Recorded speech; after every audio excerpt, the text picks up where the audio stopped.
Welcome to the Success Ascent. My name is Pat Mancuso, and I am the creator and host of our show.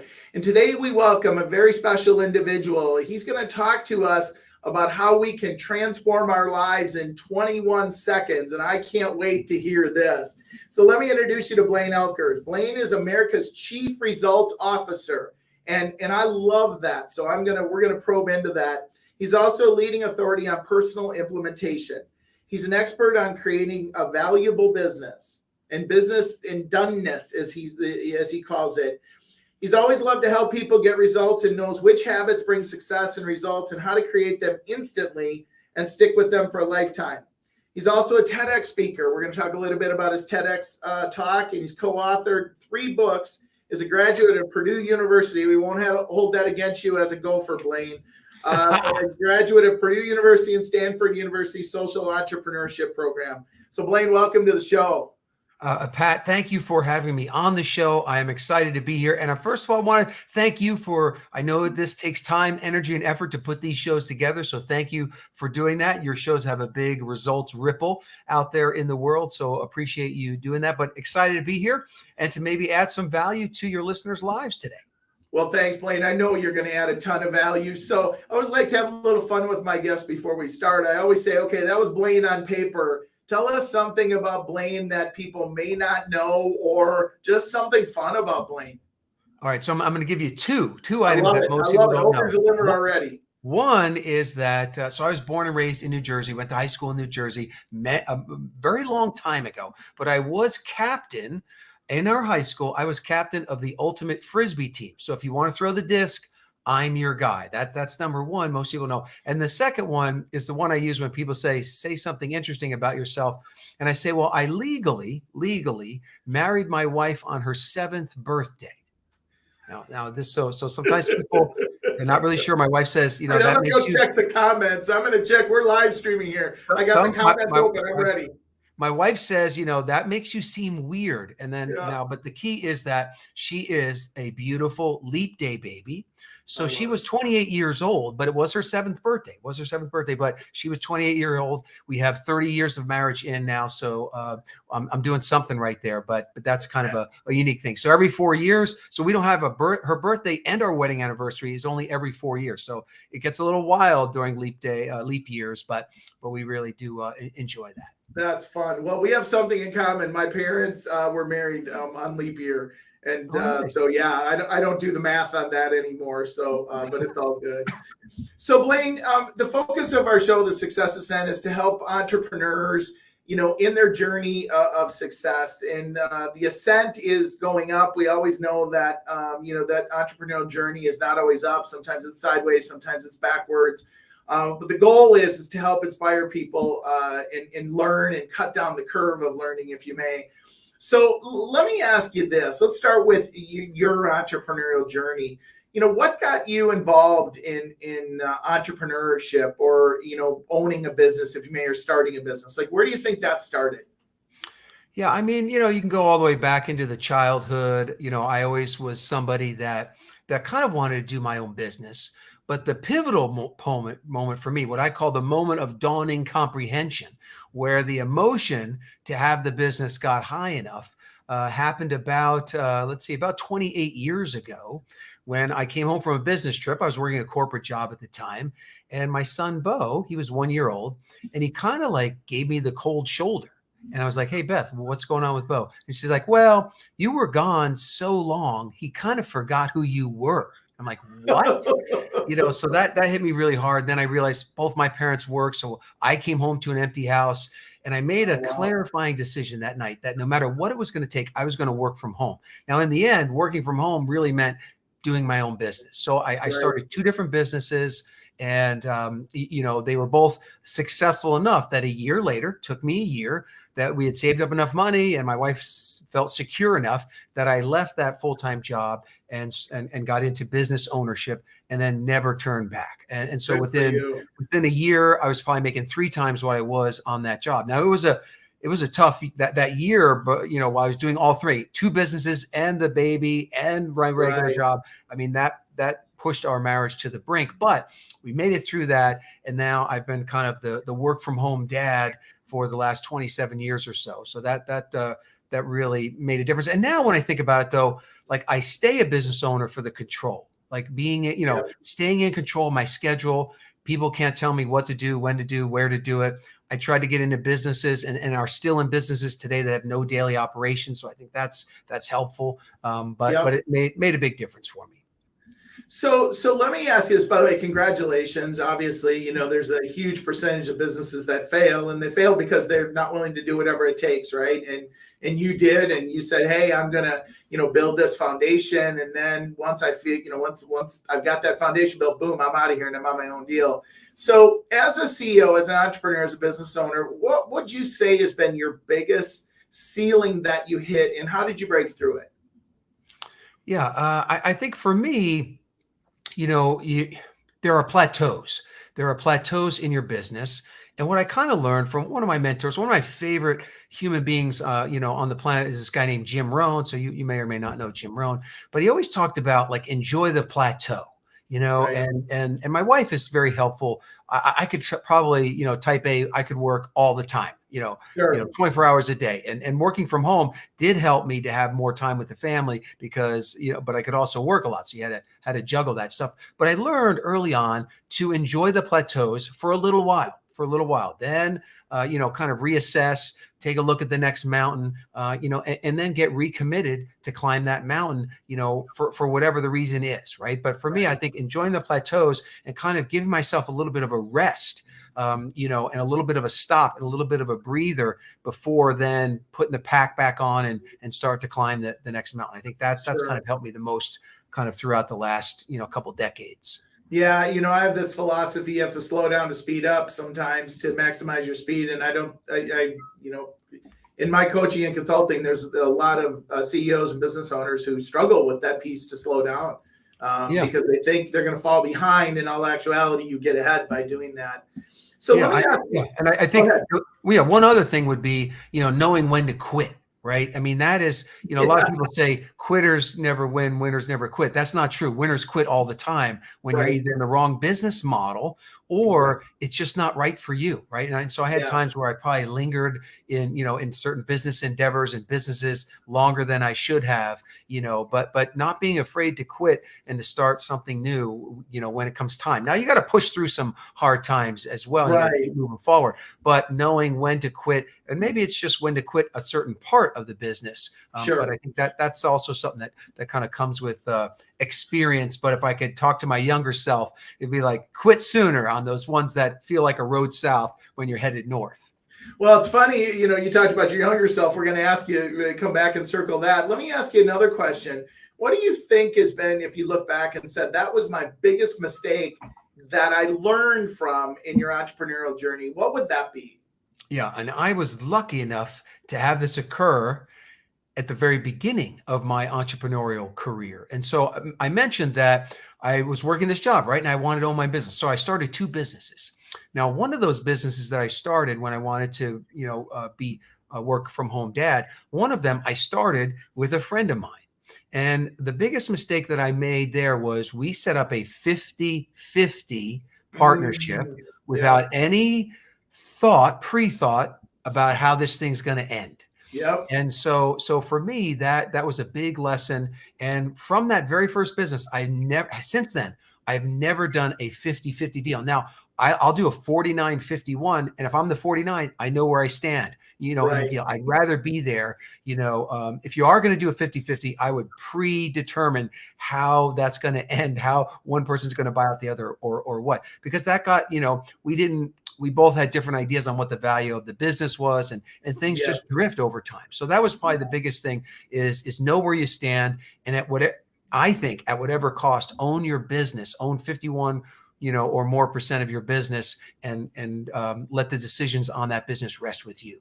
Yeah, that's so true, Blaine. I mean, I can't tell you how many people over the years that I've come in contact with who are in businesses, partnerships like that. And you said that the real important thing you said is we don't ever anticipate the end. We don't ever anticipate that it'll get sideways, and sometimes it's not even a sideways like in a bad thing. It's like sideways in a strategy. Like I think I should go down this road and somebody else thinks I should go down that road. And if there's not somebody who can make a decision, then basically you're sitting at the fork of the road and you're not going anywhere. And usually there's a party that doesn't work for. So it's so true, and such great advice. So thank you for that. So then let me shift gears a little bit and say, okay, so if you were standing in front of your 20-year-old self and you were going to give advice to that 20-year-old, like what advice would you give them about this entrepreneurial journey? Yeah, I think for me, what I did realize early on, but I didn't apply it maybe as well as I should, is really, and I think you talk about this a lot in your podcast, is the power of the mind, the power that your mind has. I read a book early on called Think and Grow Rich. And basically it teaches you that, what you think about, you bring about. That's the little acronym I came up with. What you think about, you bring about. And if I knew that earlier on, I would control my thoughts, I would build my plans, and I would have made a lot more progress if I would have kind of embraced that, early on. I think that was a big one.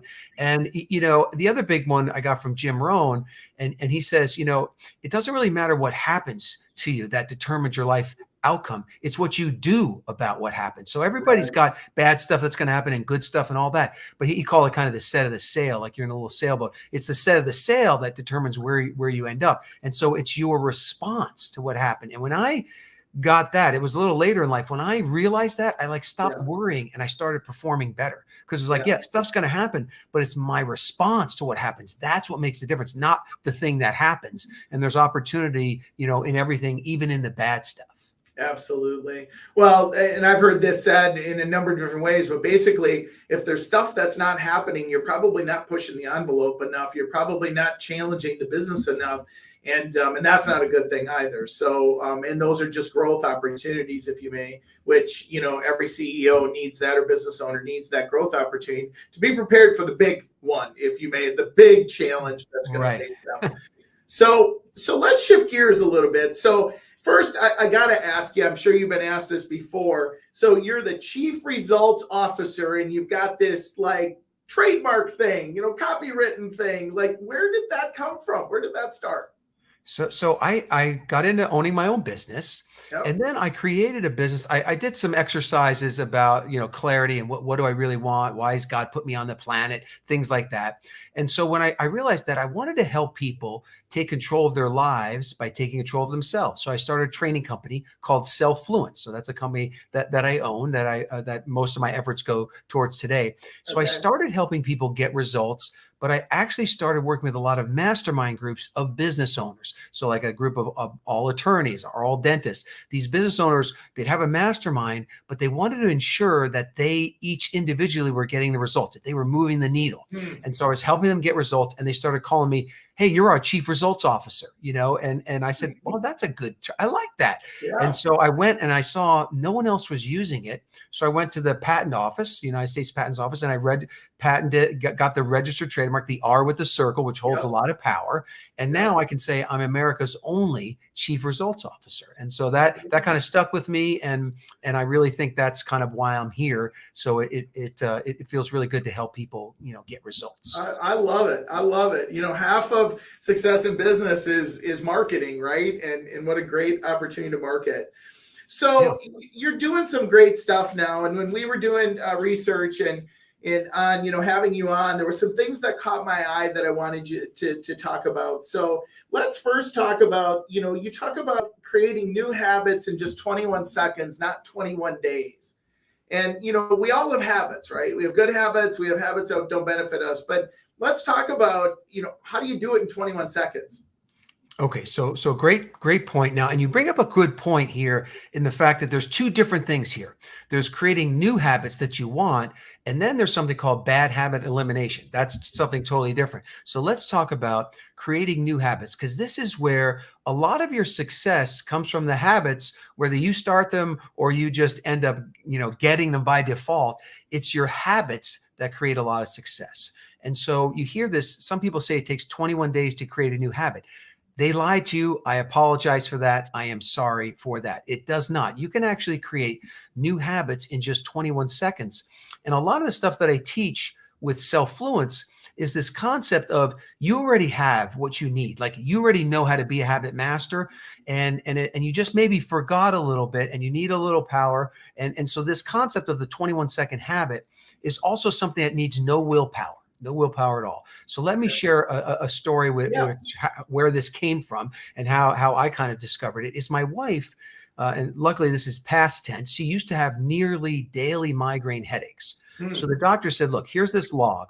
Every day you have to fill it out. Like, what was the weather? What was the barometric pressure? What did you eat? What do you think triggered it? So she could do this for 3-4 days. Then she'd lose the log. She'd forget to do it. Then she'd have a migraine. And I ask her about the log. Bad move. With that. Wow. But so what we realized though, is I realized that she's got to feel this thing every day. Yep. And so one thing that my wife was already, here's the first key to the 21-second habit, something she was already a habit master at was brushing her teeth. And she did the dentist recommended 2 minutes in the morning, 2 minutes at night. She didn't have to think about it. There's no willpower required. That's already on automatic pilot. So we took the headache log, put the toothbrush and the toothpaste and a pen on top of the headache log. And while she brushed her teeth, she filled out that log. So while she brushed her teeth, she filled out. So she linked a habit that she was already a master at to the new habit. And she went 90 days in a row filling out that log. And we went back to the doctors and got things adjusted. And now she has a migraine headache maybe once every couple months. It's a beautiful thing. And so that's the first key, is linking it to something you're already a habit master at. The second part is I had two habits. I wanted to every day, I wanted to do this Bible app, but then I wanted to take a mind shower. So people physically, they wash their bodies every day, but how often do you wash your mind, right? Oh, wow. So I wanted to do this mind shower, and I use an app called Headspace, but I wanted to do it every day. Okay. And so what I did is I said, what could I habit link to? What is something that I don't have to think about? There's no willpower involved. And it turned out to be my smartphone. That every morning, sometimes that's where the alarm was going off, but every morning, the first thing I did was look at my smartphone. So what I did is I pushed all the apps to the second page, second screen. Sure. And I put just those two apps on there. And then what I said is, look, when I open my phone first thing in the morning, I have to do those two things, the Bible app and the mind shower, and I can't touch anything else. And so this is the second key to creating a habit that sticks, is that you have to surf an urge. So I surf the urge to want to check the news, check my email, check my text messages from my kids, check my bank accounts, check if new orders came in, all those things. Like I really want to do that stuff every day. I surf that urge and I say, I can't do that stuff till I do these two things. Now, I prefer a 10-minute mind shower, but if I only have 3 minutes or 2 minutes, I'll do that. Yeah. I still kind of win at it every single day. And today was day like 1,489 in a row that I've done that. Now it's documented, which is nice in the app, so I can do screenshots to kind of prove that it works. But that's really, those are the two keys, are linking to something you're already a habit master at. And you think about your day. There's a lot of stuff you do. You wake up every day, you get dressed.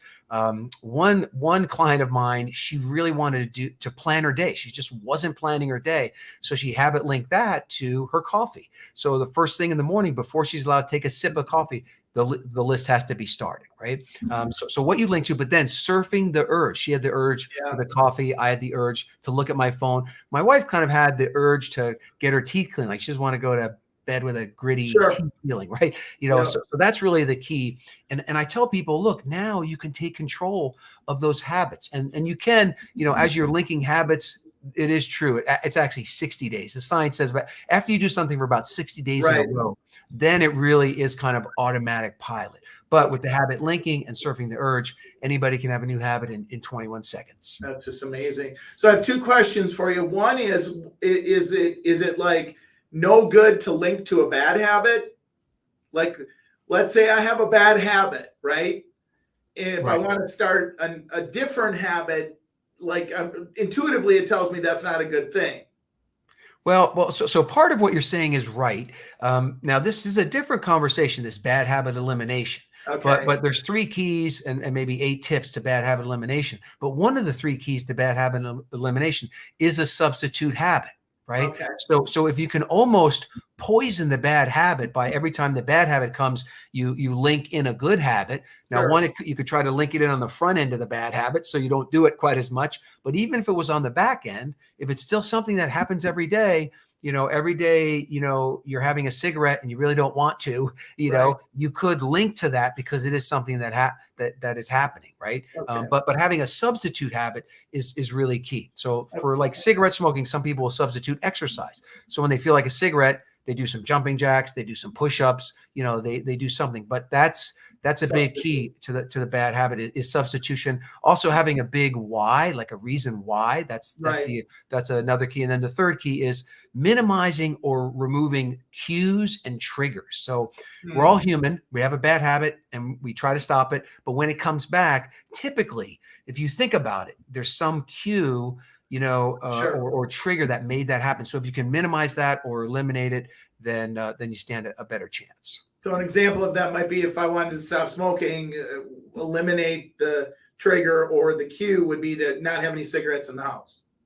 Yeah, like if the cigarettes are that works well for not having junk food or whatever. If you can create distance between you, they say out of sight, out of mind. If you can keep it away from you, that works. That works really well. And then you also notice if the bad habits are creeping back, something else is there, right? So it could be stress, it could be a certain person, or other things, that are kind of getting you worked up about it, right? So you have to kind of begin to address, try to minimize that stuff. Sometimes you can't eliminate it, but you can look to minimize it. And then look, we're all human.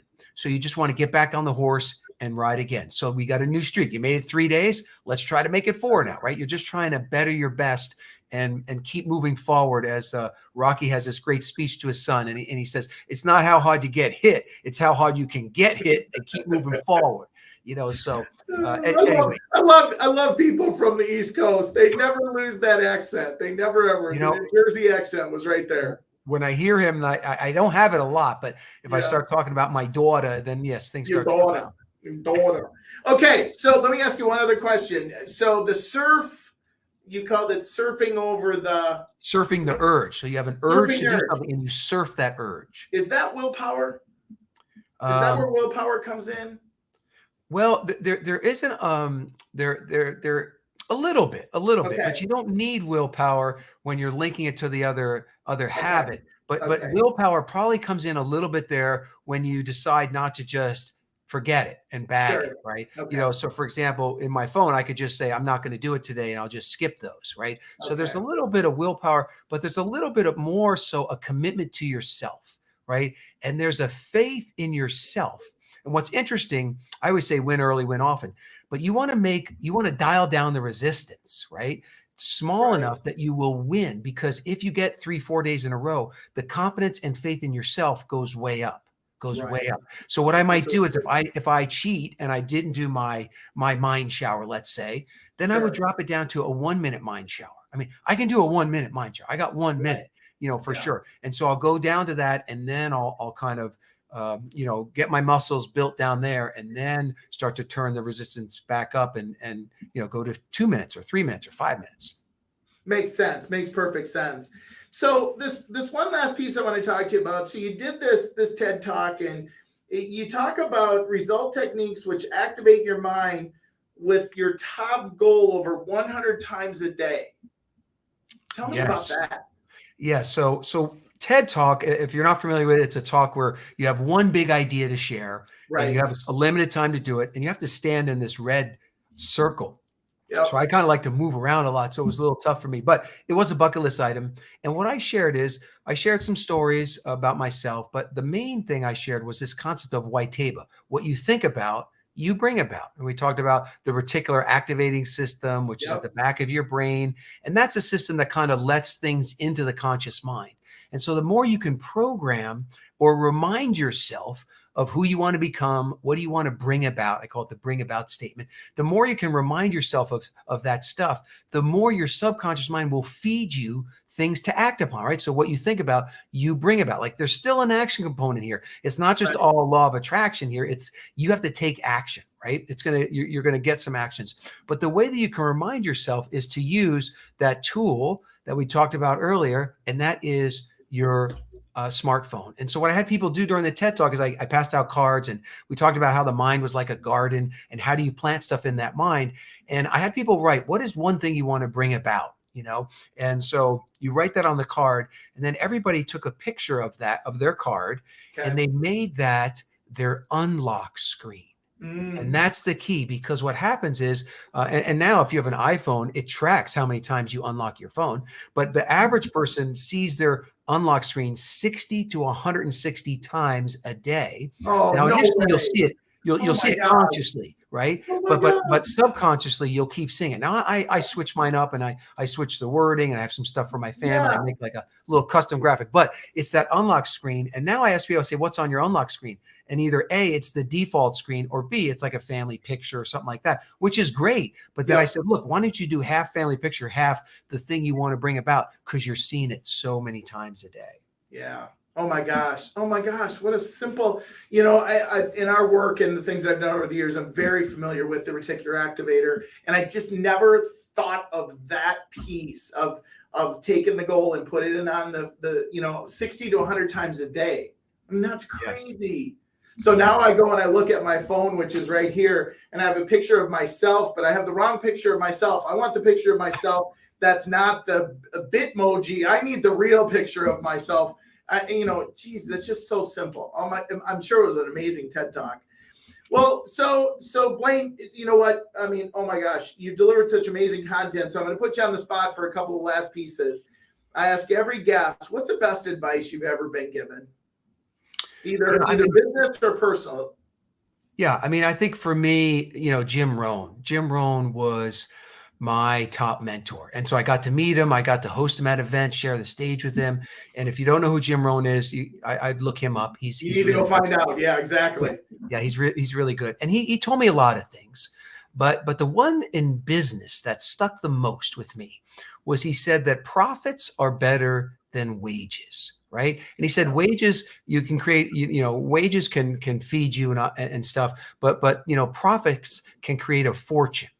Now, I added something to this when I became the work from home dad, is I also said, don't be a slave to the profits, because I had to be careful. Right. My wife keeps me balanced, but profits are better than wages. And that stuck with me, and that kind of held me through.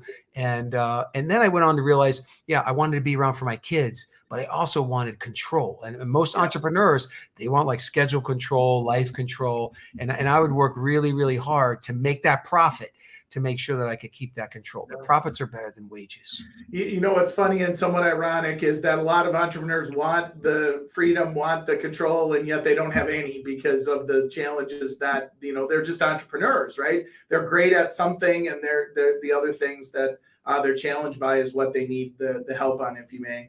So let's flip that upside down. What's the absolute worst advice that you've ever been given that hopefully you didn't follow? And if you did, what did you learn?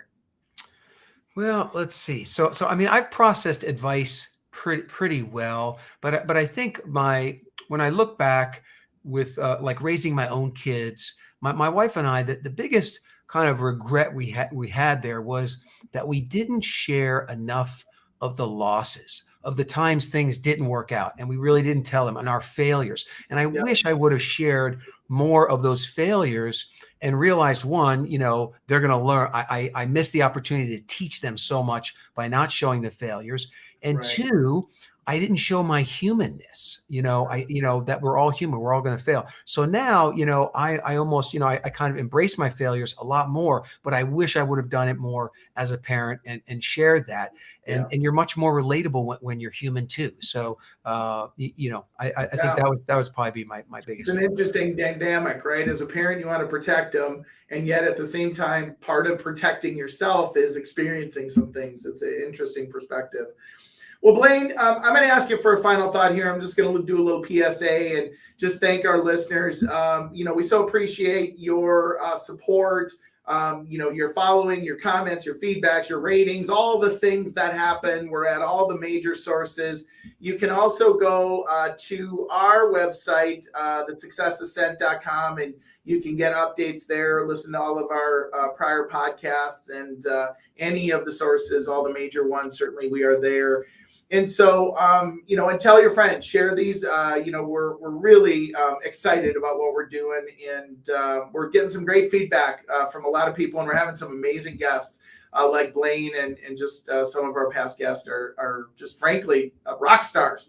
We get them because of the influence that we have and the influence of the guests that we have. And so we love you to support them as well. So Blaine, take us out. What's your final thought? Well, first of all, thank you for having me on, Pat. I really appreciate it. This has been great. And like I said, you have a results ripple. You are going to touch lives not yet born. So let that sink in. 20 years from now, 50 years from now, someone's going to find these podcasts online. You're going to touch lives not yet born. But for me, I'll leave you with the bad news is time flies. The good news, you're the pilot. So pilot it well. Oh, I love that. I love that thought. That is a great way to look at it. Well, Blaine, thanks so much for your time today. Obviously, I know how valuable it is. We're scrolling down at the bottom of the screen, or if you're listening to this, Blaine, www.blainetedx.com. That's where they can get information. What will they get when they go there? So then you'll get connected. You can get my TED Talk, a transcription. It's been translated in a few different languages as well, but then we'll be connected. So you'll get all the materials that I have, letters or articles I write and all that kind of stuff. And if I can help you in any way, would love to. Well, I appreciate it. And I'm sure you can, because you delivered at a high level today. Ladies and gentlemen, thank you so much. Blaine, thanks so much for being here today. We appreciate it. As I end every show, ladies and gentlemen, be happy, be healthy, be safe until the next time we talk. Take care.